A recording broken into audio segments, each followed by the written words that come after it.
ዋናውን የጦሩ መሪ ህዚያ ነበር አፈነውና ገደሉኝ ብሎ ምስጥሩን እንዳለ ዘረገፈ። በቃ የአማራ እረፍት የሚባል እንዳያገኝ ዋናው ታርጌታቸው ሁሉም በአማራ ላይ የሚደረገው ነገር ስር የነካ እዚህ አብረው ቁጭ ይላል እየዶለተ የሚውለው ግን ይሄን ማህበረሰብ በቀጣይነት እናድማው ነው። አንተ ብቻ ሰላም ፈልገህ አይሆን የአማራን ታሪክ ደፍረን ወደፊት አንናገረው። ለምን ለአብሮነት ኑሯችን እንዲመች ብለን ነው። ግን እኛ በመደበቅ የሚመጣ ነገር የለም። አሁን የአማራ ማህበረሰብ የትም ቦታ የሚመጣው ኢትዮጵያ እያልን ግን ደግሞ በተገቢው ውስጣችን ሳናይ ከሁኔታው ጋር መሄድ ተስኖነ ነው። ከዚህ በኋላ ግን ምንም አማራጭ የለም።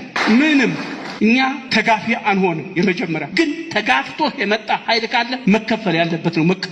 በገዛ ሀገርህ አያት ቅማንቶቻችን ዋጋ በተከፈለበት እንደ ሁለተኛ ዜጋ ከቦ በቃ ስነ ልቦናውን እንግደለው ነው። ከዚህ በኋላ ምን ጊዜም አንዳንድ ጊዜ ያበጠ ነገር ሲመጣ መከፈል ያለበት ነገር ከተከፈለ በኋላ ነው መልክ የሚይዘው። ከዚህ ውጪ ሌላ ምንም መፍትሄ የለም። ዲሞክራሲ ምናምን በኋላ ነው የሚመጣው።